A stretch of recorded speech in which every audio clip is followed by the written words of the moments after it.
조합을 위해서 좋은 일인데 해도 되는 거 아니냐, 그런 경우에 형사처벌 대상이 됩니다. 그때 가서야 이제 좀 후회하시는데 미리 지키십시오. 지키는 게 상당히 중요하다는 것을 지키십시오. 그전에는 다른 법률들에 의해서 운영이 되고 있었는데 이것들을 한데 모은 게 도정법입니다. 그리고 2002년도에 제정돼서 2003년부터 시행이 됐습니다. 근데 이 법이 제정이 2003년도니까 우리나라가 생긴 게, 우리나라 수립된 게 1945년인데 이제 그 이후로 2003년도에 생겼고, 그 전에 법이 1972년도에 생겼습니다. 그러니까 법이 생긴 역사가 일천한 거죠. 그리고 처음에 그 주택건설 촉진법이나 그런 걸 보면은 법 조문 자체가 한 30 몇 개밖에 안 됩니다. 그리고 도정법도 이 당시 88개 조문 그렇게 되어 있습니다.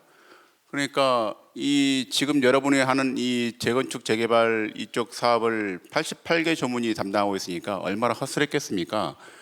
그래서 많은 다툼들이 있었습니다. 이거는 이제 여러분이 잘 아시는 민법이나 상법 그런 것과 비교해 보시면 알 수 있는데, 민법은 우리나라가 수립된 이후에 우리나라에서는 제정됐지만 그 법 자체는 로마 시대부터 있었던 그런 법률, 그런 그 법의 법리들이 구성되어서 서구에서 계속 있었던 것이 우리나라까지 온 것이거든요. 2000년 동안 갈고 닦다 보니까 다툴 게 별로 없습니다. 지금 학설이 다툼이 있긴 하지만 다수설이 아주 편파적일 정도로 많은 다수설이고 소설이 조금 있고, 그런 정도로 법리에 다툼이 별로 없습니다. 그리고 조문 자체도 민법 같은 경우는 1100조가 넘어갑니다. 상법 같은 경우도 이제 마찬가지고요. 그래서 900조가 넘어갑니다. 상법도. 그런데 이거는 제정 당시 88개 조문밖에 안 돼가지고 많은 다툼이 있었습니다. 뭔가 되게 비어있고 일을 하다 보면 계속 허술한 거죠. 말도 안 되는 것 같고. 그래서 변호사들도 그렇고 이제 조합도 그렇고 이제 비대위라고 하죠. 조합원들도 그렇고 이 사업이 진행돼서 많은 다툼들이 있었습니다. 그래서 매년 개정됐습니다. 매년 몇 차례씩 개정됩니다, 이게. 그래서 지금 현재까지 이르렀고요. 현재 2022년도에 개정된 법률의 조문수가 144개쯤 될 겁니다. 142개. 그동안 이게 88개짜리가 144개까지 되기까지 많은 개정이 이루어지다 보니까 법이 약간 누더기처럼 되어 있습니다. 여기저기 섞여 있고요. 144개에 다 담지를 못하니까 이제 시행령, 시행규칙, 서울특별시 조례 시행규칙, 서울특별시 고시, 국토해양부 고시, 그렇게 다 퍼져 있습니다. 그게 전체 사업을 아우른 게 아니고 이 추진위원회 단계하고 조합 설립, 이 창립총회 거기까지만도 그렇게 다 퍼져 있는 겁니다. 그 외에도 엄청나게 많은 법들이 이제 관련돼 있겠죠. 그렇게 돼 있고요. 이 말씀을 그리고 이것도 보면은 정비사업도 주거환경 개선 사업, 주택 재개발 사업, 도시환경 정비 사업이 있었다가 여기서는 이게 빠져 있습니다. 도시환경 정비 사업이요. 근데 이게 빠진 건 아니고요. 이게 재개발 사업에 이제 법규적으로는 들어가 있습니다. 그래서 실제로는 다 그대로 있는 겁니다. 근데 저렇게 또 갑자기 재개발 사업에 포함되다 보니까 세금 문제가 발생을 합니다. 또 이제 재개발 사업에만 혜택을 주던 것이 이제 도시 환경 정비 사업에도 혜택을 줘야 되는 상황이 발생하다 보니까 그런 다툼도 발생하고 여러 가지로 문제가 많습니다.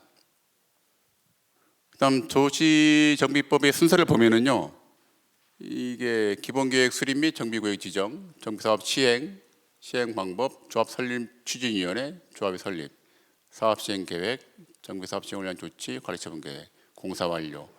이게 다 보면 조합의 사업을 순서대로 규정한 것입니다.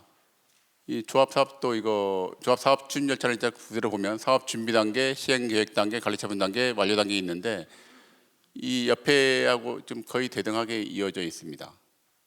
그 무슨 얘기냐면 이게 절차법이라는 얘기입니다. 예, 도시정비법은 우리 정비 사업을 시행하기 위한 절차를 고스란히 그대로 다 담고 있습니다. 그런데 이게 아까 말씀드렸듯이 여기저기 누더기처럼 막 퍼져 있다 보니까 상당히 난해합니다.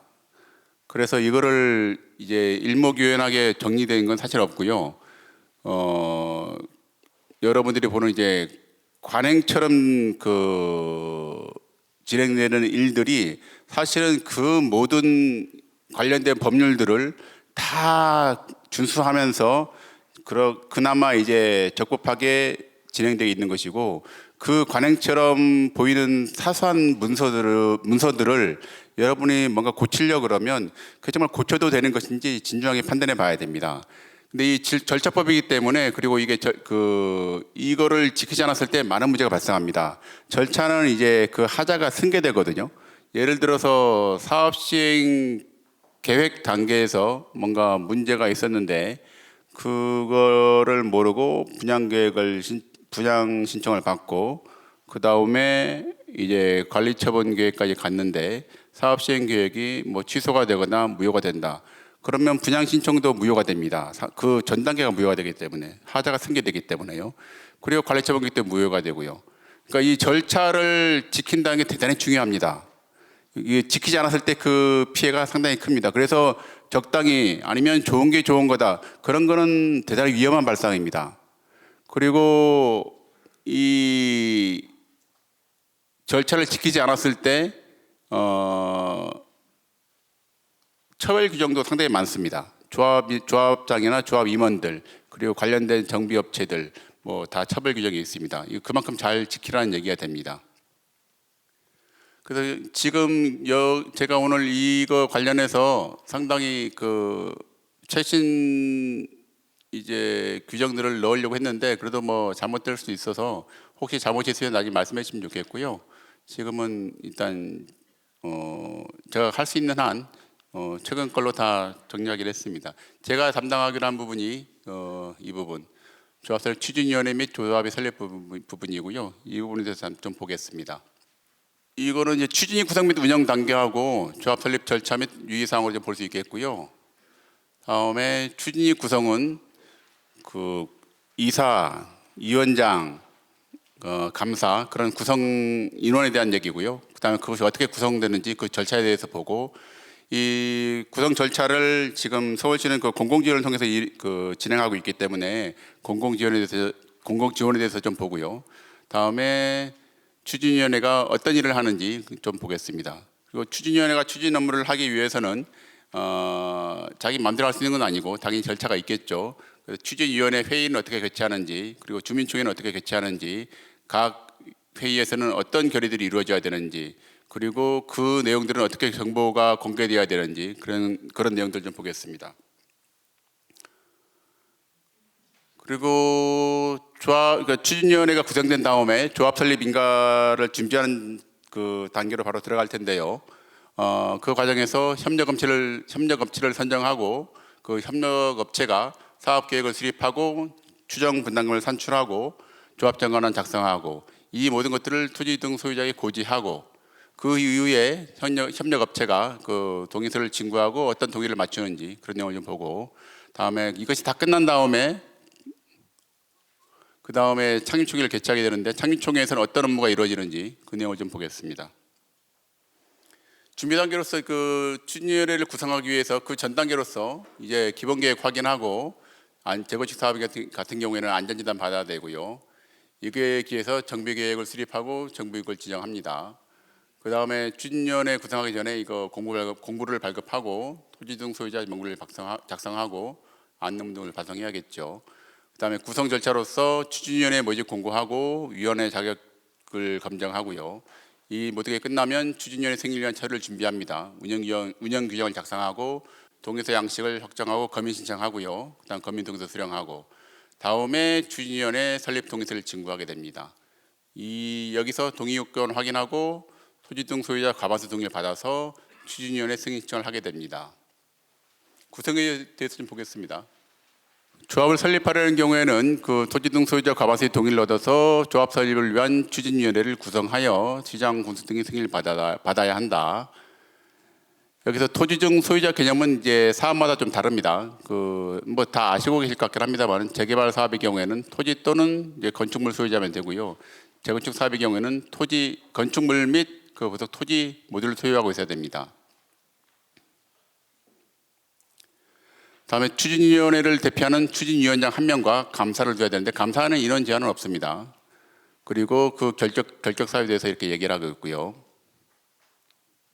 다음에 이 내용들은 운영 규정에 들어있는 내용들입니다. 지금 아무렇게나 쓴 건 아니고요. 지금 여기서 쓴 내용들은 다 이제 요약해서 일목요연하게 좀 보기 좋게 만든 것이고, 이 내용들이 다 곳곳에 그 운영 규정이나 각종 법규 등에 다 흩어져 있습니다. 그 내용을 모은 것이고요. 위원장 1명, 비원장은 둘 수 있다고 되어 있습니다. 감사는 아까 말씀드린 대로 인원 제한은 없어서 1명 내지 3명을 보통 하고요. 추진위원은 통상 소유자 10분의 1 이상이고요. 50인 이하는 5인으로 정해져 있습니다. 그리고 이 모든 경우에 그 적용되는 것이 43조 조합 임원 등의 결격 사유 및 해임. 이거는 여기 다 적용됩니다. 다 적용되는 것이고요. 뭐 당연히 안 되겠죠. 미성년자 안 되고 파산 선고 받고 복권되지 아니한 자 안 되고, 다음에 법을 위반해서 벌금 100만 원 이상 형 선고받으면 안 됩니다. 다 안 되고요. 이 법을 위반했기 때문에 이건 도정법에 관련된 내용입니다. 다른 일반적인 법을 얘기하는 건 아니고요. 도정법을 위반해서 100만 원 이상 선고받으면 조합 위반이 될 수 없습니다. 다음에 이 요건은 이제 추진위원장, 부위원장, 감사에 해당되는 것이고요. 비선출 현재 이런 요건을 갖춰야 되고요. 1년 이상 거주해야 됩니다. 실제 거주해야 되는 겁니다.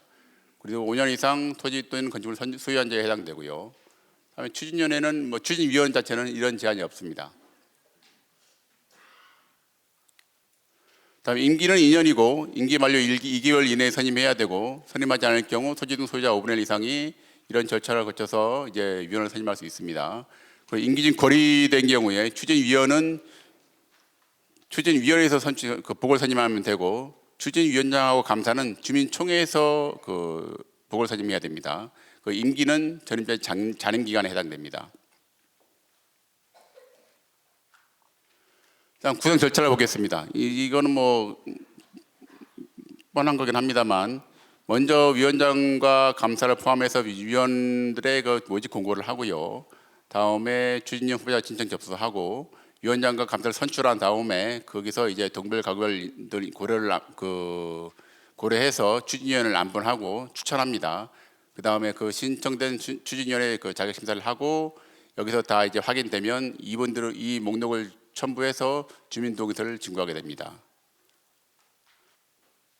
정비사업 이 전체 과정은 사실 전에는 토지 등 소유자가 전부 다 진행을 했습니다. 근데 그래서 정비업체나 철거업체, 설계업체, 시공업체 다 이제 토지 등 소유자가 직접 계약을 입찰을 통해서 선정하고, 그 다음에 사업을 이끌어 갔죠.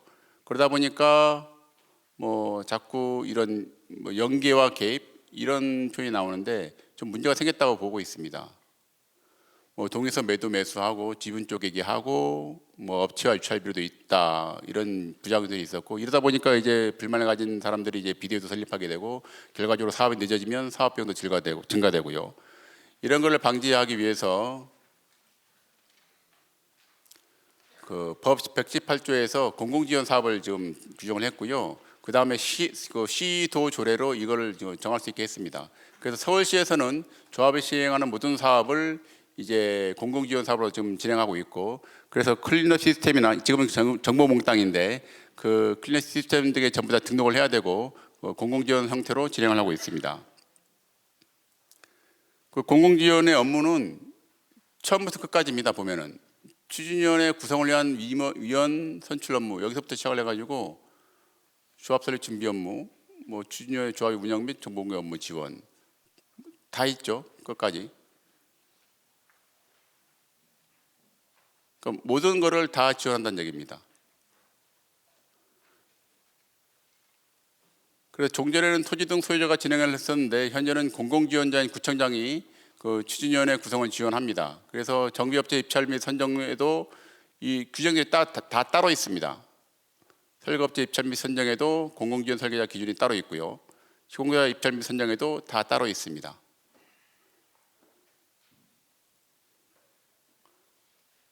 그래서 이렇게 공공지원을 통해서 다 정리가 되면 추진위원회 승인 신청을 하게 되고요. 뭐 이건 그냥 적은 건데요. 그래서 나중에 이제 하게 되면 신청서에 이것도 다 법에 있는 겁니다. 다 시행규칙에 별지가 다 붙어 있고요. 이거에 따라서 다 법에 따라서 31조 제1항 같은 법 시행규칙 제7조 이렇게 해서 구성 승인을 신청합니다. 이렇게 해서 신청하게 됩니다. 그 신청할 때는 이런 서류들이 다 들어가야 되고요. 접수하고 검토하고 승인하고 통지까지 다 그렇게 됩니다. 다음 공공지원을 이제 구성 단계부터 시절 아까 공공지원 한다 그랬죠. 그래서 지금 보면은 이렇게 규정되어 있습니다.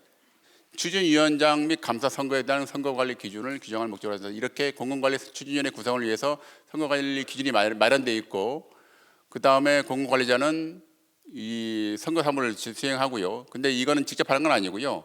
정비사업 전문관리업체, 정비업체라고 했습니다. 앞으로는 정비업체가 이 선정 기준에 따라 가지고 용역 기준을 용역업체를 선정해서 추진위원회 구성물을 수행하도록 하고 있습니다. 좀 전에 이 추진위원회 구성 선거관리 기준을 보면 절차들이 나와 있는데 이 절차 그대로 다 진행을 합니다. 이게 그냥 적은 게 아니고 법조문을 그대로 다 옮겨놓은 겁니다. 주민설명회 개최하고 선거 명부 열람하고 확정하고 예비인문 후보자 등록 공고하고 심사하고 확정해서 선거운동 기간 주고 합동설명회하고 선거 실시하고요. 당선자 공고하고 이게 다 규정이 다 있습니다. 이 업무를 공공지원을 통해서 진행하는 겁니다. 다음으로 그렇게 구성된 추진위원회가 어떤 일을 하는지 좀 보겠습니다. 국토교통부 장관은 추진위원회 운영 규정을 정하여 고시한다고 되어 있고요. 예, 이런 일들을 합니다. 그래서 그 고시에 따르면은 이렇게 운영 규정이 정해져 있고요.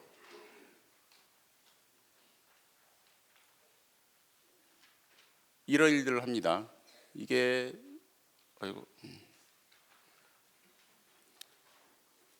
설계자 선정하고 정비사업 전문관리업자 선정하고 사업시행 계획서 작성하고 조합 설립 인가를 받기 위한 준비 업무하고 이거 쭉 그대로 보면은 이게 조합 설립을 하기 위한 사전 절차들입니다. 이런 것들을 추진위원회가 해라 그런 얘기입니다. 추진위원회가 구성된 다음에 일을 하는데 아까 말씀드린 대로 아무렇게나 일을 하는 건 아니고 당연히 추진위원회 위원회 회의를 거치거나 주민총회를 개최하겠죠. 그리고 여기서 나온 그런 회의 결과물이나 이런 것들을 공개하도록 되어 있습니다. 이 내용을 좀 보겠습니다. 이건 법 규정을 그대로 옮겨놓은 것이라서 특별히 읽을 필요는 없습니다만은 그냥 일단 설명드리도록 하겠습니다. 추진위원장 또는 토지 소유자, 토지 소유자죠. 그리고 재적 추진위원 3분의 1 이상이 회의 목적 사항을 제시하여 청구하는 때 소집 청구를 할 수 있고요. 추진위원회가 회자를 작성해서 다음에 소집 공고문을 보내게 되겠죠. 이건 7일 전까지만 보내면 됩니다. 그다음에 여기는 특이하게 회의 3일 전에 통지하고 안건 상정 여부를 묻고 일할 수 있는 그런 특별한 규정이 있습니다. 근데 일반적으로는 회의는 여러분도 다 아시겠지만 미리 통지하지 않은 안건을 올릴 수는 없습니다.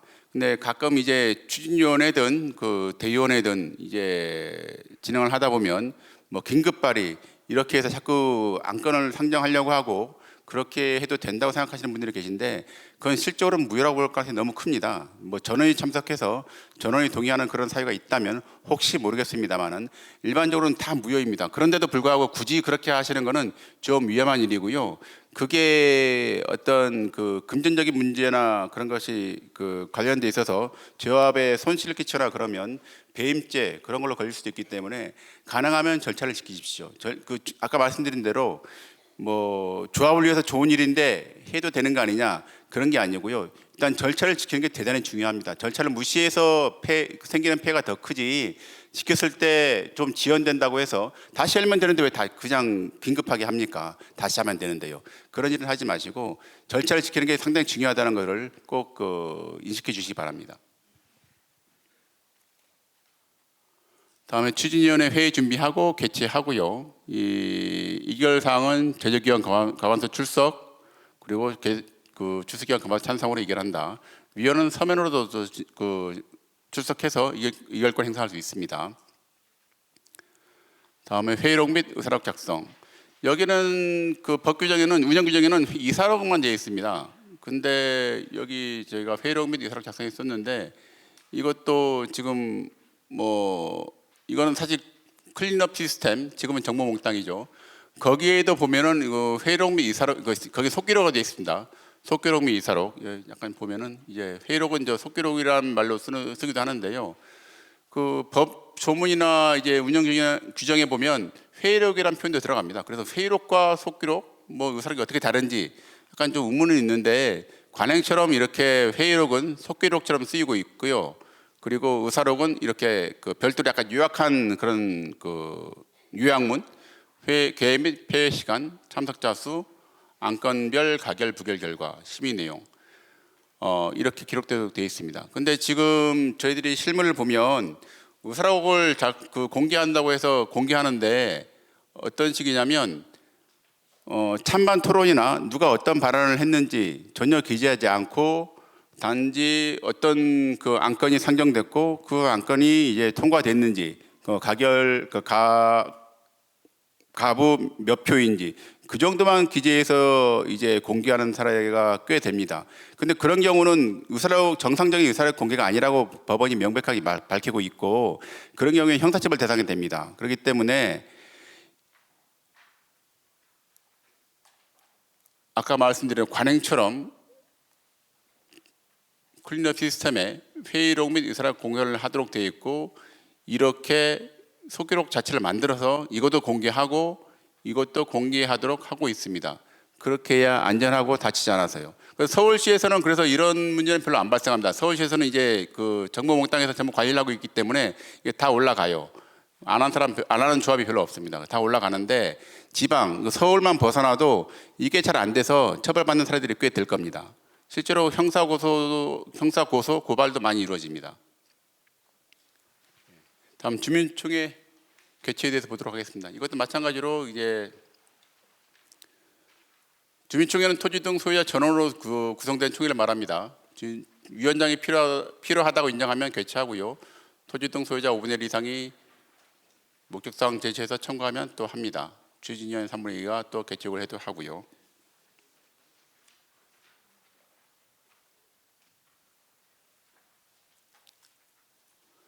이거는 아까 추진위원회하고는 그 통지 시기가 좀 다릅니다. 뭐 이런 건 다 정비업체에서 다 알아서 처리하기 때문에 특별히 신경 쓸 일은 없습니다만은 뭐 알고 있으면 좋긴 하겠습니다. 의결 사항은 이런 것들이고요. 지금 위원장, 감사 선임, 변경 이런 건 다 주민총회에서 해야 됩니다. 그리고 정비사업 전문관리업자, 설계자 선정, 이것도 주민총회에서 해야 되고요. 사업시행계획서 변경도 마찬가지고, 기타 추진위원회에서 주민총회 의결이 필요하다고 인정하는 사항, 이것도 다 주민총회에서 해야 됩니다. 주민총회 의결 사항인데 법에 이렇게 되어 있는데 추진위원회에서 하면 당연히 무효입니다. 의결 방법, 이건 일반적인 거죠. 예. 과반수 출석으로 개의하고 출석한 토지 등 소유자의 과반수 찬성으로 의결한다. 서면 의결권에 있어서 출석으로 본다. 주민총회 전일까지 서면 그 동의서는 그 전일까지 도착해야 됩니다.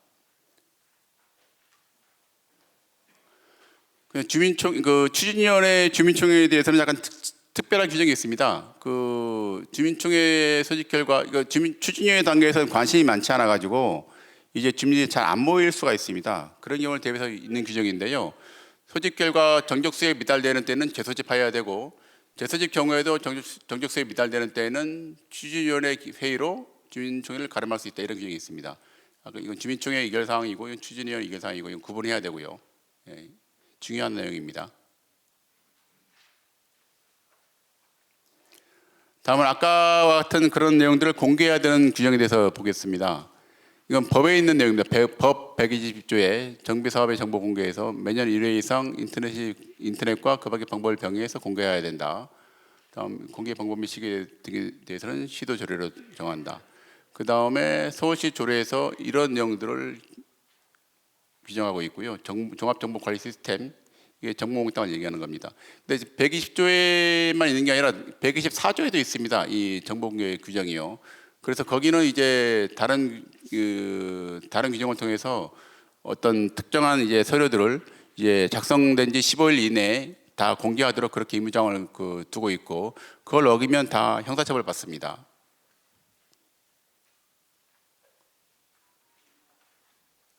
아까 말한 인터넷 공개가 이 부분이고요. 정보몽땅에 다 정보몽땅에 다 공개하도록 되어 있습니다.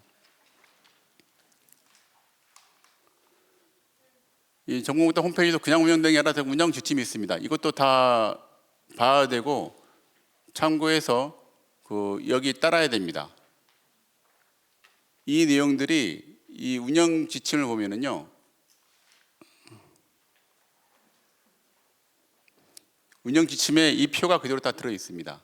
이 표가.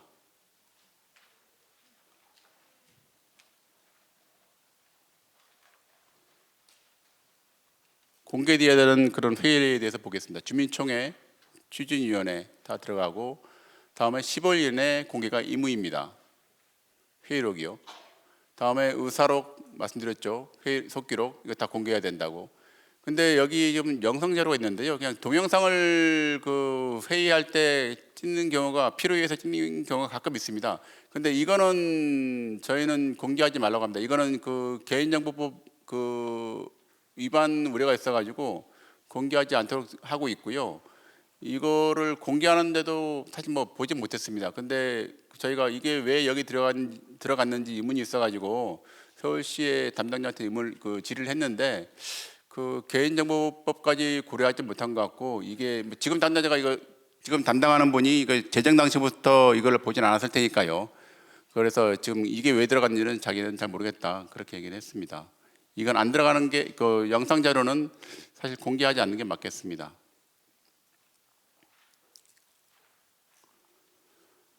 다음 용역업체 선정 계약. 이 계약서들 이거 전부 다 공개해야 됩니다. 계약하고 나서 15일 이내에 전부 공개해야 되고요. 이것도 마찬가지로 법에 다 규정이 있고 그 법에 있는 규정을 정보몽땅 홈페이지에 정보몽땅 운영지침에 그대로 다 적어놓은 겁니다. 다 따라야 됩니다. 말씀드린 대로 안 따르면 이것도 처벌받습니다. 당연히.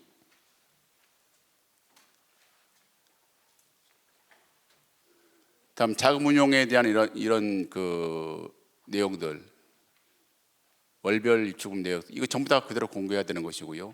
이것도 안 따르면 역시 처벌받습니다.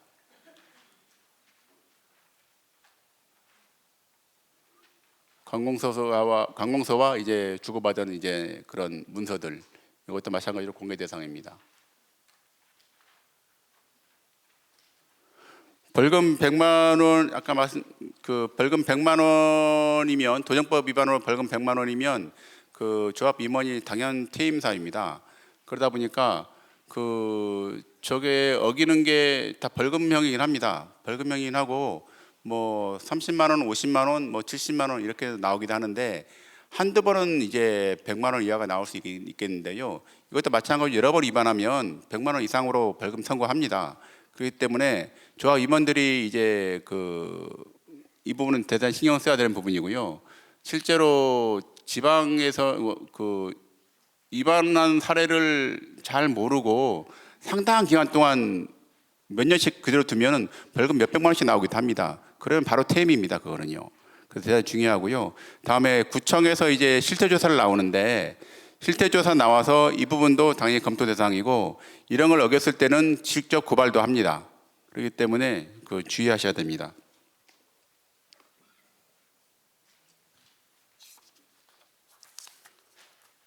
다음에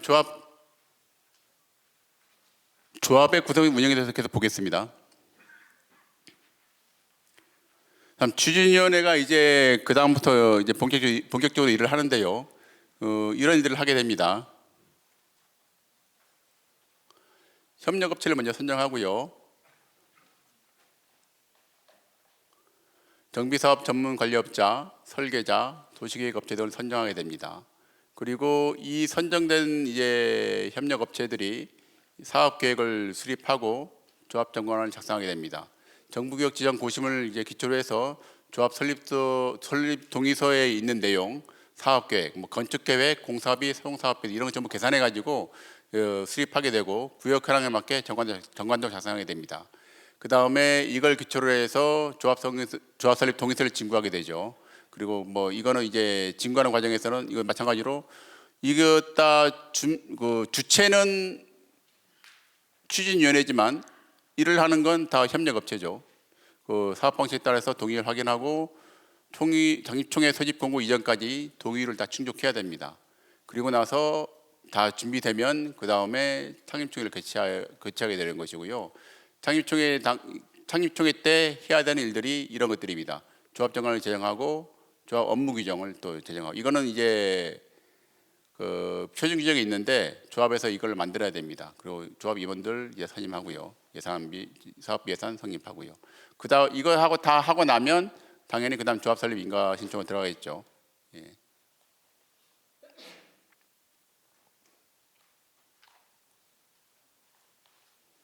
아까 운영 규정을 좀 봤는데요. 거기서 이게 추진위원회가 하는 일이죠. 설계자 선정, 변경, 정비사업 전문관리부 선정 이런 일들을 이제 하게 되는데 이게 협력업체 선정에 관한 얘기입니다. 이 사람들이 이걸 선정한 다음에 이런 사업 시행 계획서를 작성하게 되고 조합 설립 인가를 받기 위한 준비 업무를 하게 되는 것이죠. 여기 있는 거 그대로 다 법에 있는 내용 그대로입니다. 이게 다 절차입니다. 그대로.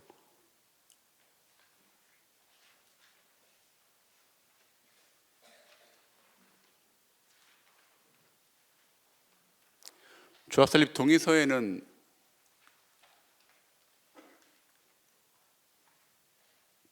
조합정관 작성해야겠죠. 그다음 사업 계획서도 만들어야 되고요. 동의 내용에 보면은 신축 건축물 개요, 설계 개요, 설계해야 되고요.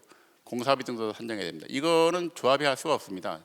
추진위원회가 혼자 할 수가 없습니다. 그래서 지금 이런 업무를 하기 위한 행정 업무를 하기 위한 업체도 선정해야 되고 설계를 위한 업체도 선정해야 되고 추정 분담금 산출을 위한 업체도 선정해야 되고 뭐 변호사도 선정해야 되고 뭐 법무사도 선정해야 되고 이런 일을 다 하게 됩니다. 그리고 이것들은 다 선정하는 게 중요한 일이기 때문에 이건 뭐 특별한 거 아니죠. 그냥 이렇게 정비사업 전문관리업자를 선정해야 된다는 얘기고요. 다음에 이 법에 이렇게 다 규정이 있습니다. 등록된 사람을 선정해야 된다는 거 다 규정이 있고요. 설계도 마찬가지입니다. 이거는 뭐 사실 이거는 지금 제가 이거를 작성할 때 저희 직원한테 작성하라 그랬더니 뭐 정비업체 그 친한 직원이 있어가지고 그쪽과 같이 좀 작성을 했어요. 그랬더니 좀 홍보 좀 하려고 한 건지 정비업체에도 승계돼야 되는 거 아니냐 이런 내용을 좀 넣었는데 그건 아니고요. 지금 추진위원회가 선정한 설계자는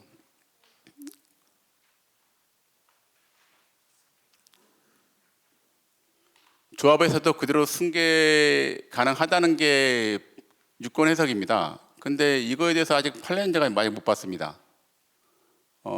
지금 아까 맨 처음에 봤듯이 그 추진위원회에서 정비업체도 선정하고 설계자도 선정한다 그랬죠. 그리고 그 조합에서도 정비업체 선정하고 설계자도 선정하도록 되어 있습니다. 그래서 이게 정비업체 추진위원회에서 만들어 선정을 했는데 그 사람들이 설계를 다 해놨는데 조합에 가서 다시 선정해서 다시 설계해야 되느냐 이런 문제가 있어가지고 근데 그 유권 해석상으로는 뭐 이거는 승계하는 게 맞지 않느냐 이런 얘기를 한 것이고요.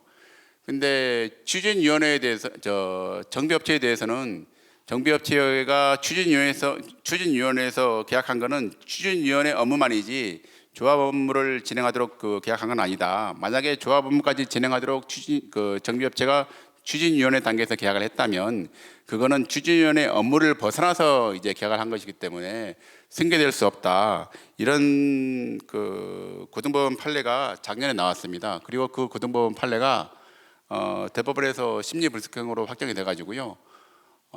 정비업체는 이제 추진위원회 단계에서 선정이 되더라도 조합에서는 다시 선정해야 됩니다. 그게 명확해진 그건 더 이상 뭐 다툼의 여지가 없어진 것 같습니다.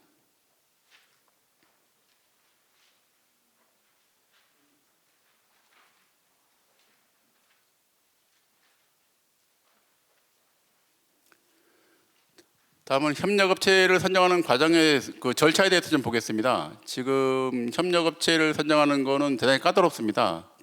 그리고 법도 상당히 자세하게 그 규정을 하고 있습니다. 이 부분에 대해서.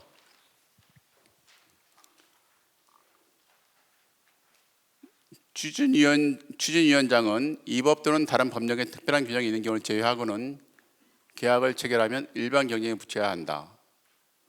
다만 계약 규모, 재난의 발생 등 대통령령으로 정하는 경우에는 입찰 참가자를 지명하여 경쟁에 붙이거나 수의계약으로 할 수 있다. 이 밑에 도정법 말고 도정법 시행령이 있고요. 거기에서는 이제 지명 경쟁 입찰을 하거나 수의계약을 할 수 있는 경우에 대해서 상세하게 규정을 하고 있습니다.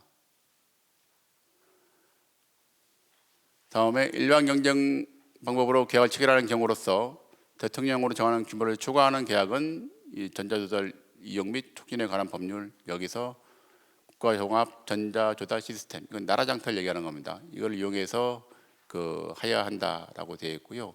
이 대통령령으로 정하는 규모를 초과하는 계약에 대해서 좀 보겠습니다. 이거는 뭐 건설에 대한 내용이니까 특별한 건 저희들이 뭐 주로 관심을 갖는 부분은 아니고요.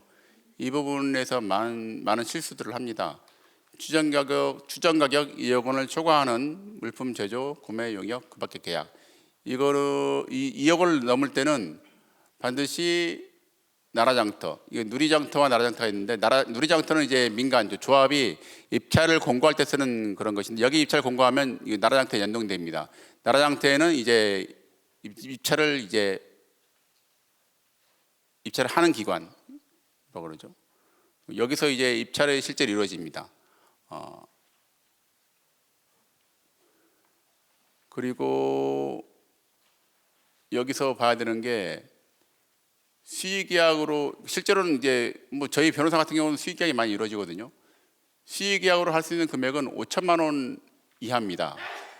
5천만 원 이하에서만 수의계약이 가능하고 5천만 원을 초과하면 무조건 다 일반 경쟁 입찰입니다. 그래서 5천만 원하고 2억 원 사이, 그러면 5천만 원과 2억 원 사이는 당연히 일반 경쟁 입찰이 무조건인데 전자입찰을 이용하지 않아도 되긴 합니다. 그래서 이런 경우를 이용해서 뭐 신문 공고를 통해서 입찰하는 경우도 있는 것 같긴 하고요. 근데 그거를 뭐 반드시 어떤 누구랑 짜고 한다 그렇게 볼 건 아닌 것 같고, 저희들이 입찰을 해보면 정말 이상한 업체들이 들어오는 경우가 가끔 있습니다. 그래서 아주 덤핑된 가격으로 이제 입찰을 해가지고 그 경우에 적격 요건에 맞으면 일단 총회에 올려야 되거든요. 총회에 올려서 그 업체를 누군가가 지지하고 그게 대세가 돼버리면 정말 능력 없는 업체하고 계약을 실제로 해야 되는 경우도 발생합니다. 그렇기 때문에 그런 걸 방지하기 위해서 그렇게 하는 경우도 실제로 있긴 있어서 전자조달이 아닌 일반 공고를 통해서 하는 것도 뭐 가능하다고 볼 수 있겠습니다.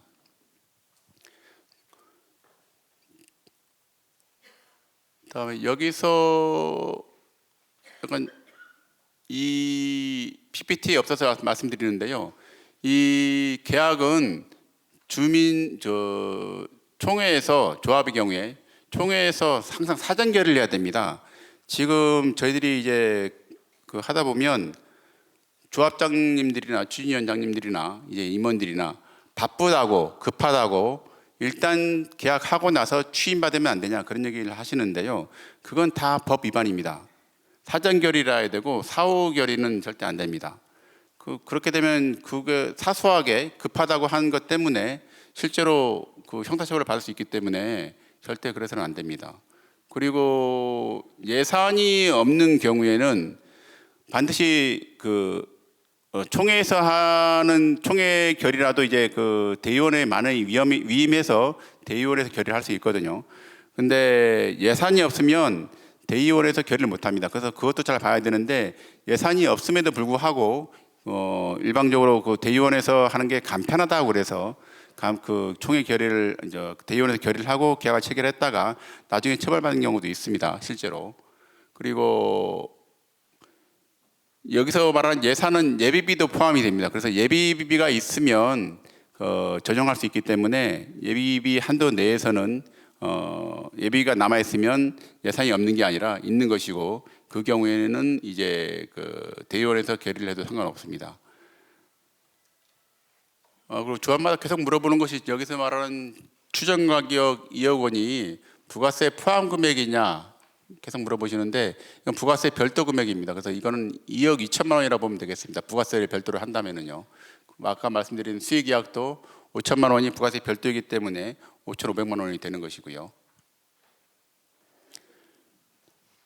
다음에 계약의 방법 및 절차 등에서는 국토교통부 장관이 정하게 고시한다고 되어 있습니다. 아까 말씀드린 거는 그 일반적인 여기서 PPT에 적지 않은 그런 걸 말씀드리는 것이고요. 국토교통부 장관이 고시한 내용을 좀 보겠습니다. 아까 그 추진위원회는 정비사업 전문관리업자하고 설계자하고 감정평가사를 선정하잖아요. 이 서울 외 지역에서는 이 규정들이었기 때문에 공공지원 이 기준들이었기 때문에 정비사업 계약 업무 처리 기준 이거에 따라서 다 선정합니다. 근데 서울시 부분은 이 정비사업 전문관리업자에 대해서도 따로 선정 기준이 있고 설계자에 대해서 따로 선정 기준이 있습니다.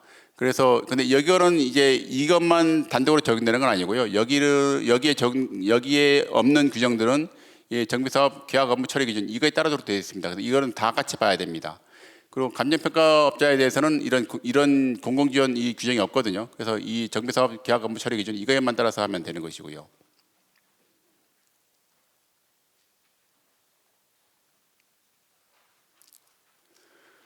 그래서 이렇게 선정하려면 이 절차에 따라서 진행을 하게 됩니다. 이 절차도 마찬가지로 이 선정 기준과 정비사업 계약 업무 처리 기준에 있는 그 내용입니다.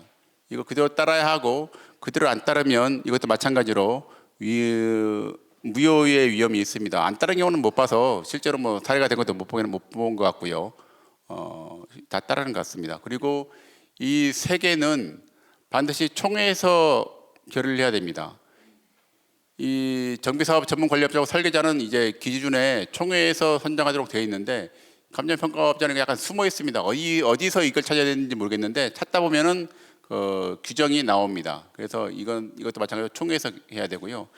단지 여기도 선정 설명에도 정비사업 전문관리업자하고 설계자는 규정이 있습니다. 있는데 감정평가업자는 선정 설명에 대한 규정은 없습니다. 그래서 이거는 뭐 안 해도 되는 건가 싶은데 누구나 다 하기 때문에 뭐 일단은 집어넣었습니다. 그리고 순서는 뭐 보시면 아시겠죠. 입찰 방법 및 선정 방법 결정해서 입찰 공고하고 이거는 7일 전에 해야 됩니다. 현장 설명회보다. 그리고 현장 설명회는 입찰일로부터 10일 전에 해야 되고요. 그리고 입찰 접수하고 입찰서를 개방합니다. 나라 장터에서요. 그리고 와서 업체 평가를 해서 선정합니다. 그 외의 업체에 대해서는 뭐 현장 설명회가 필수는 아니거든요. 그래서 바로 입찰일로부터 7일 전에 공고하고 해도 됩니다. 근데 거의 대부분 현장 설명회는 뭐 일반적으로 하는 것 같습니다.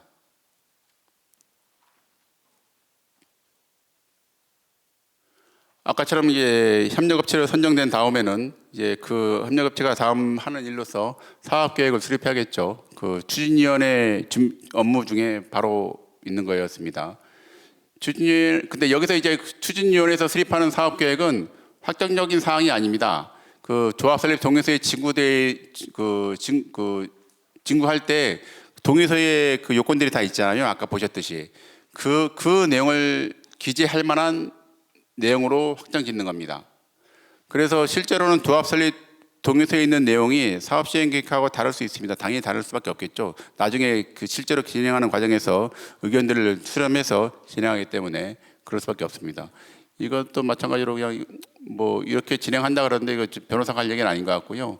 뭐 설문조사 등을 통해서 토지 소유자들이 선호할 만한 내용으로 수립해서 증거해라라고 요령을 적어놨는데 이건 저희가 할 얘기는 아닌 것 같습니다. 이것도 마찬가지고요. 그리고 이 사업시행 계획 수립에 대한 내용인데요. 사업시행 계획 안이 들어가고 종전 종후 자산 가치도 좀 산정해야 되고요. 총 사업비도 산정해야 되고 비율도 산정해야 되고 사업비 분담에 대한 사항도 정해야 되고 소유권 귀속에 대한 사항도 정해야 됩니다. 이거는 이제 그 정관하고 법률에 따라서 다 있기 때문에 어려운 건 아니고 동의서에 늘 적는 그런 양식이 있습니다. 그에 따라서 적으면 되는 것이고요.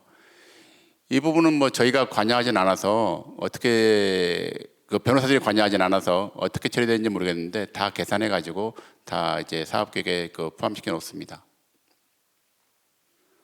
다음으로 추진위원회 하는 다른 업무로서 추정분담금 산출이 있습니다. 그래서 이제 조합 설립에 필요한 동의를 받기 전에 추정분담금 등 대통령령으로 정하는 정보를 토지이동 소유자에게 제공해야 한다. 대통령을 보면 또 이런 내용이 있고요. 그 다음에 시도 조례를 정하는 정보에서 또 밑으로 내려가야 됩니다. 지금 말씀드린 대로 이 도정법은 하나로 끝나는 게 아니고 계속해서 수연돼서 규정들이 내려가기 때문에 모든 걸 다 봐야 되고요. 옆으로 이 밑으로만이 아니라 옆으로 있는 규정까지도 다 봐야 됩니다. 그래서 조합 설립 동의 시부터 최초로 관리처분 계획을 수립하는 때까지 사업에 관한 주민 동의를 받고자 하는 경우 이런 프로그램에 필요 사항을 입력하고 계획적 분담금을 확인할 수 있도록 해야 한다. 그리고 개별 통보해야 한다. 이렇게 도정법에 되어 있습니다. 도정법이 아니라 서울시 조례예요. 그래서 이 프로그램을 서울시가 정보몽땅에서 운영하고 있습니다.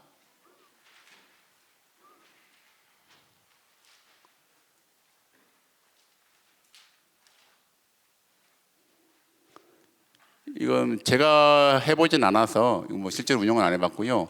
이거에 대해서 등록을 한 결과들은 상당히 자세하게 잘 기재되어 있습니다. 뭐 이해가 쉬운 정도는 아니지만 대략 어떤 내용이구나 그건 다 알 수 있습니다.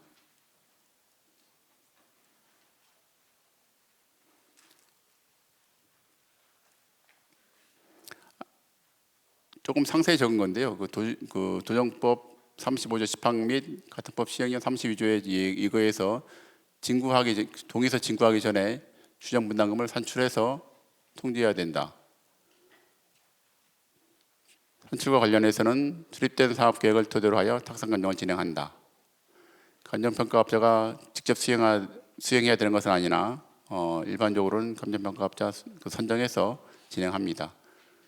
일부 시도에서는 시도 조례에서 감정평가 업체가 선출하도록 되어 있기도 합니다. 이 부분은요. 다음 조합 정관안 작성에 대해서 보겠습니다. 추진위원회가 하는 업무에 당연히 조합 정관 작성 들어가는데요. 지금 정관은 4조 제2항에 따른 표준 정관을 이용하여 작성을 원칙으로 한다. 이렇게 되어 있습니다. 도정법에는 정관의 기재 사항을 이렇게 상세하게 적어놨습니다. 다 적어놨고요. 그다음 맨 마지막에 가면 대통령으로 정하는 사항도 또 들어가도록 되어 있습니다. 법에서 대통령에 추가로 위임한 겁니다. 그럼 이제 대통령령을 보면 또 이렇게 상세히 추가적인 내용들이 계속 있습니다. 그리고 마지막으로 또 시도 조례로 또 넘어갑니다.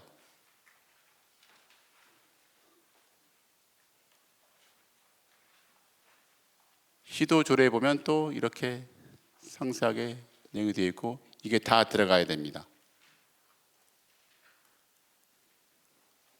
그렇게 한 다음에 이렇게 만들어진 표준 정관인데요. 이거는 좀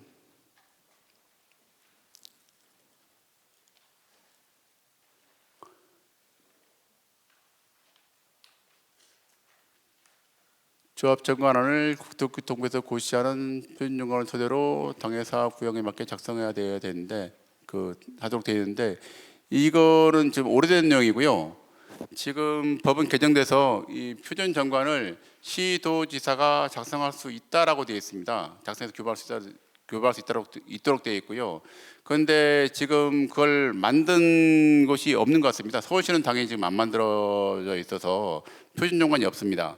근데 이거는 그냥 다른 것들 그냥 뭐 아까 말한 공공지원 무슨 선정 기준 그 각종 규정은 다 만들면서 이거를 안 만드는 이유는 잘 모르겠는데 다른 것들은 다 임무 사항이라서 다 서울시가 해야 되는 업무로 규정되어 있습니다. 근데 이거는 작성해서 교부할 수 있도록 돼 있지 의무 사항은 아닙니다. 강행 규정이 아니라서 그래서 아직은 안 맞는 것 같습니다. 근데 이걸 만들 필요는 있어 보이고요. 오히려 강동구청을 보다 보니까 강동구청에서는 표준정관이 만들어져 있는데 구청 자체는 그거를 만들어서 교부할 수 있는 그런 주체는 아니긴 합니다. 일단은 표준정관을 이제 많이 돌아다니고 있습니다. 곳곳에서 이 서울시가 안 만들다 보니까 각종 업체에서 만들어 가지고 이게 표준정관이다 해서 배포도 하고 있고요. 인터넷에 들어가면 많이들 있습니다. 그리고 그걸 기초로 해서 만들게 되는데 이거는 어차피 정관 내용에 대해서는 관할청하고 나중에 이제 상의를 해야 되거든요. 그러니까 미리 이 부분에 대해서는 이 정관이 타당한지 사전에 협의를 하는 게 좋겠습니다. 지금 진행하는 과정에서 구청이나 각 구청들이 상당히 친절하게 해서 잠을 다 해줍니다. 그러다 보니까 궁금한 것은 일단 구청에 자문을 하시는 게 맞겠고요. 자, 구청에서 답이 안 나는 부분은 또 저희들 변호사들한테 구청에서 직접 질의를 합니다. 그럼 그 질의 내용을 또 회신해 주기 때문에 여러분들이 구청하고 이제 대화하는 걸 두려워하면 안 되고 계속해서 이제 친근하게 업무 협조를 하면서 진행하면 될 것 같습니다. 그렇게 해서 관할청 검토를 받아가지고 정관을 작성하고요. 이건 그대로 있는 것이고요. 착오하지 말 것이 정관안은 이제 의결을 거쳐서 이제 마련을 하는데 추진위원회에서 쓸 내용이 아니고 조합의 정관입니다. 그러다 보니까 조합 창립총회에서 의결을 거쳐야 되는 것입니다. 이건 착각하는 분들이 좀 계셔가지고요.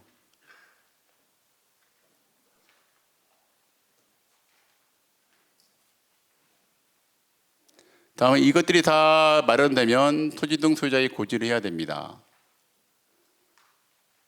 주주연의 업무 중에 이런 내용이 있는 거죠. 아래 이 8호, 9호 조합 설립에 대한 동의 처리 및 방법 그리고 3조에 따른 조합 설립 등이 포함되는 이 내용을 다 준비해서 신청일 조합 설립 인가 신청일 60일 전까지 주주연의 구성에 동의한 토지 등 소유자에게 등기부로 발송하도록 되어 있습니다. 3조 2항 내용을 보면 동의서에 있는 내용들입니다. 이 동의서에 있는 내용들 다 이제 준비해서 다음에 이 내용을 토지 등 소유자에게 등기부로 발송해야 되는 거죠. 이 내용은 이제 이거 요령인데요. 그냥 사업시행 계획서 아까 말씀드린 그런 내용들 전부 다 조합정관안, 조합 설립에 대한 동의 처리의 방법 이걸 다 책자로 만듭니다. 다 하나 묶어서 책자로 만들어서 토지 등 소유자에게 고지하는 것이 일반적입니다. 그리고 이거는 철회에 대한 내용을 좀 적었습니다. 기존 추진위원회 설립 동의자는 조합 설립인가 신청 전까지 철회가 가능하며 조합 설립 동의서 제출자는 동의서 제출일로부터 30일 이내에 철회 가능함. 이 내용들도 조합 설립 동의서 자체에 다 기재가 되어 있습니다. 지금 있는 내용들은 다 이제 법에 있는 규정들이고요. 어디가 지금 있는 내용들을 여기서 다 이해해 주실 필요는 없고 뭔가 있구나 어딘가 다 있구나라고 아시면 될 것 같고 그때마다 찾아보시면 됩니다. 저희도 마찬가지로 자문이 이걸 다 외울 수 있는 게 아니고 저희가 하는 일이 재건축 재개발만 하는 건 아니기 때문에 모든 걸 다 하잖아요. 그러니까 법을 다 알지 못합니다.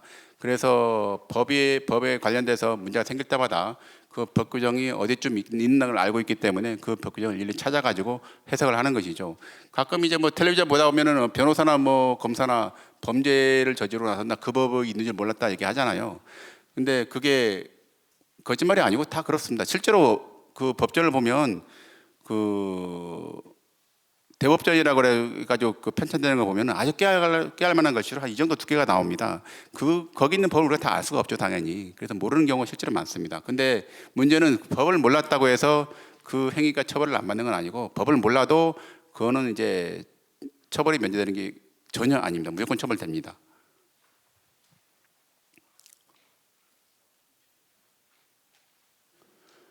이렇게 다 준비가 되면은 그 다음은 조합 설립 동의서를 증거해야겠죠. 재개발 사업의 경우에는 이렇고요. 재건축 사업의 경우에는 이렇습니다. 잠깐 요약하면, 재개발 사업은 토지 등 소유자 4분의 3 이상, 토지 면적 2분의 1 이상 토지 등 소유자의 동의를 받아야 되고요. 재건축 사업은 공동주택이 동별 구분 소유자의 과반수 동의를 받고, 주택단지 전체 구분 소유자의 4분의 3 이상 및 토지 면적의 4분의 3 이상의 토지 소유자 등의 동의를 받아야 됩니다. 그리고 이 조합 설립 동의율은 조합 설립 인가 신청 전이 아닌 창립총회 소집 공고일 이전까지 충족돼야 됩니다. 법에 그렇게 규정이 되어 있습니다. 이거는 당연한 거겠죠. 증거하면서 뭐 동의를 체크해야지 뭐 안 하고 할 수는 없죠.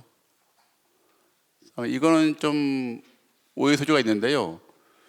국경유지에 대해서는 판례가 이미 있습니다. 각 소관청별로 동의를 한 것으로 보고 있습니다.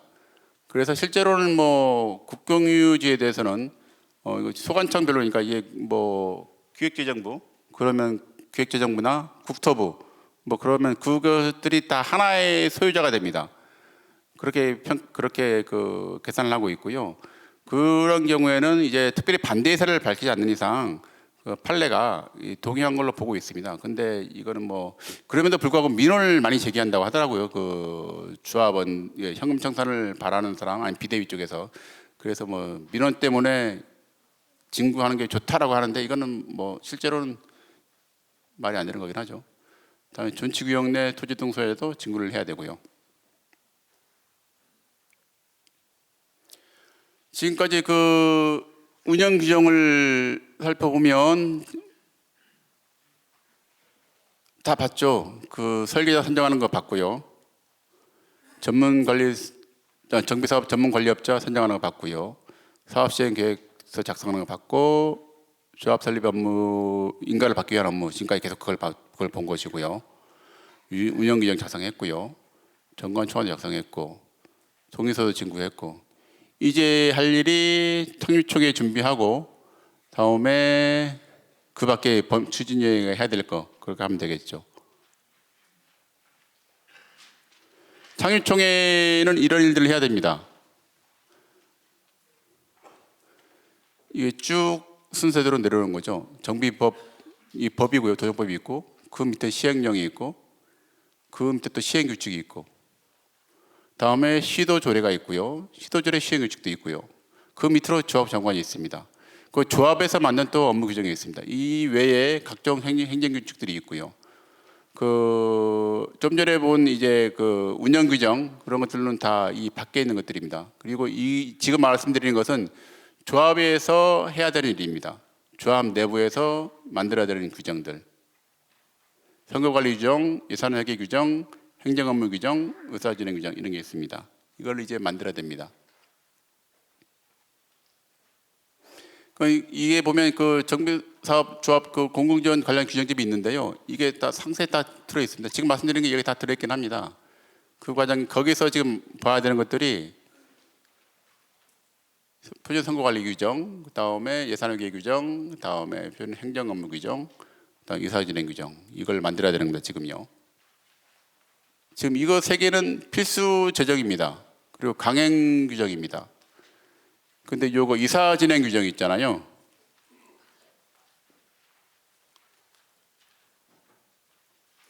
이거는 필수고요. 이거 이사 진행 표준 규정. 이거는 규정 자체에 이것이 구성력이 없다고 그렇게 적혀 있습니다. 그 재량입니다. 이거는요. 각자 이거는 만들지 말라는 게 아니고 알아서 만들라는 얘기입니다. 이 규정 자체가 구성력이 없기 때문에 그 재량껏 그 사정에 맞게 만들라는 그런 얘기입니다.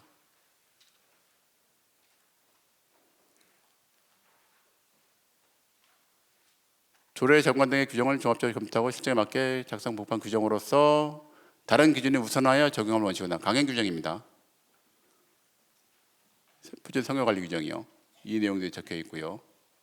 다음에 예산 회계 규정. 이것도 최소 기준으로서 다른 규정에 우선해서 적용함을 원칙으로 한다. 이것도 강행 규정입니다. 이런 내용도 적혀 있고요. 예산 회계 규정 보니까 생각나는데 지금 말씀드렸나요? 5천만 원 이하는 수의계약을 맺어야 된다 그랬잖아요. 근데 맺을 수 있다 그랬잖아요. 근데 그 예산 회계 규정을 보면 2천만 원 이하는 그대로 수의계약을 해도 되는데 2천만 원을 초과하면 그 복수의 업체로부터 견적서를 꼭 받도록 되어 있습니다. 그래서 그러니까 부가세가 별도이기 때문에 이 부가세를까지 얘기한다면 2,200만 원은 초과되는 것이죠. 그럼 3천만 원짜리 계약을 한다거나 그렇게 되면은 한 군데 수의계약을 맺는 게 아니라 한 군데만 견적을 받는 게 아니라 다른 업체로부터도 복수의 견적을 받아서 그 업체 중에서 이사회와 대의원회가 선택을 하도록 해야 됩니다. 근데 이건 이제 지키지 않았다고 해서 처벌받는 규정은 아니고요. 법에 규정된 건 아니기 때문에 처벌받는 건 아닌데 구청에서 실태조사를 나오면 늘 지적합니다. 그래서 항상 지도받는 그런 부분입니다. 그래서 이거는 저희들이 조합에다가 좀 뭐라 그럴까 좀 귀찮고 그렇더라도 반드시 지키라고 말씀드리는데도 잘 안 지킵니다. 왜 그런지 모르겠는데. 그리고 지적을 받으면 그때 가서야 이제 좀 후회하시는데 미리 지키십시오. 규정은 무조건 지켜야 됩니다. 항상 나중에 가서 문제가 됩니다. 행정 업무 규정도 마찬가지고요. 다른 규정에 우선해서 적용하도록 되어 있습니다.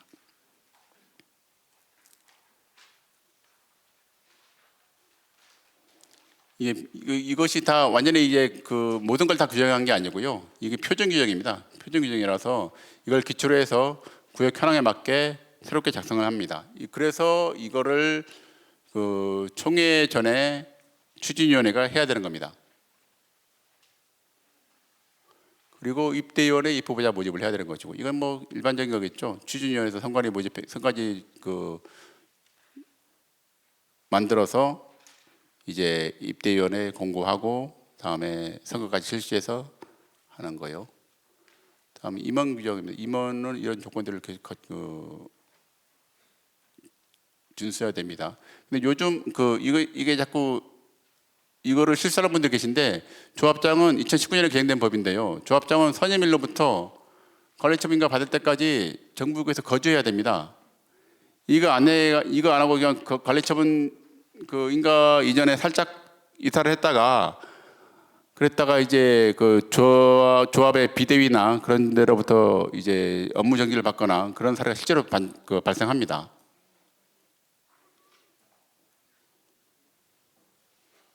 이거는 아까 봤던 것이고요. 선임 직전 3년 동안 정부 기역 내 거주 기간이 1년 이상일 것. 건축물 또는 토지를 5년 이상 소유하고 있을 것. 대의원도 마찬가지고요.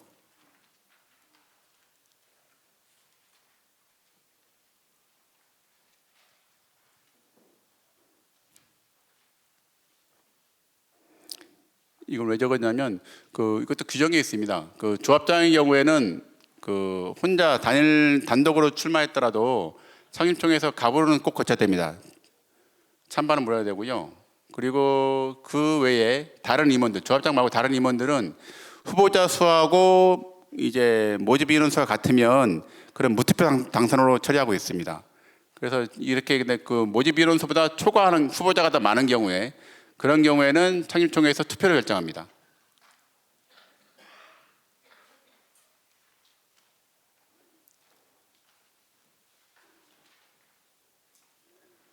다음에 창립총회에 대해서 하는 일 좀 보겠습니다. 창립총회를 이제 조합선거를 시작하기 전에 창립총회를 개최해야 되고요.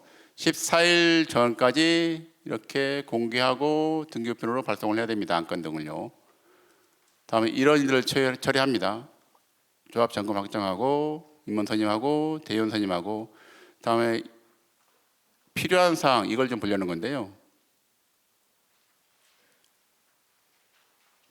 이건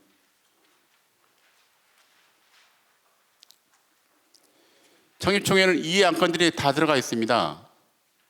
추진위원회가 기수행 업무, 이미 한 업무나 계약을 추진하는 것, 그리고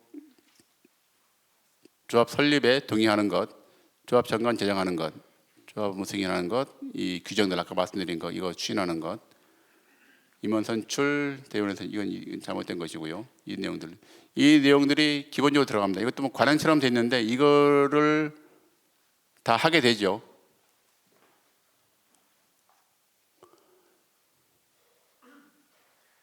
선출은 개최 14일 전에 소집 공고해야 되고 통상 공고문과 자료를 등기부로 14일 전까지 발송해야 됩니다. 개최 준비하고요. 100분의 20 이상이 직접 출석해야 되고요. 다음에 회의록과 의사록을 작성해야 됩니다. 이때는 공증해야 되기 때문에 공증보다 참석을 해야 됩니다.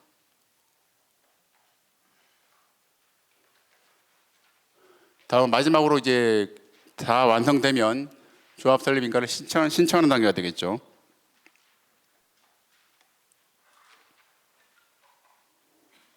먼저 동의를 충족하는 건 당연한 것이고요. 그래서 재개발 사업 그리고 재건축 사업 이 동의를 당연히 충족해야 되는 것이고요.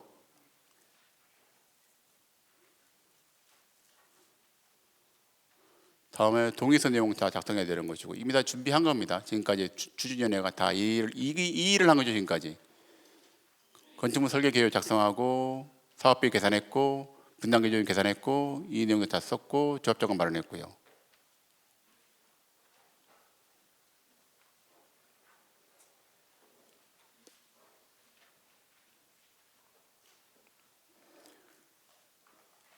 그 다음에 서류를 이제 첨부해야 되는 겁니다. 신청서 및 첨부 서류를 확인하고요.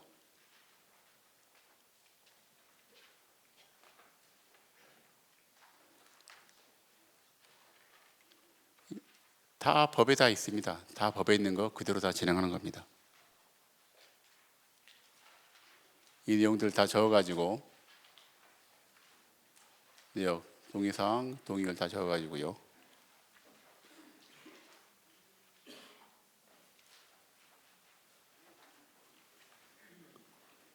제출 서류가 다 이렇게 있고 이 규정들이 다 독일서 신청서에 다 있기 때문에 그대로 다 진행하면 됩니다. 그 다음에 접수하고 검토하고 인가받고 그 절차 진행하게 됩니다.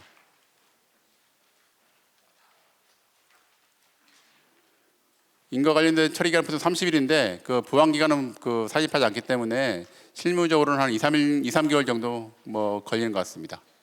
그렇게 되면은 조합 설립 인가가 나는 것이고 이걸로 이제 조합 설립 인가까지 모든 업무가 다 끝난 겁니다. 추진위원회는 일을 다 한 것이죠. 이걸로 오늘 강의는 일단은 마무리하겠습니다. 감사합니다.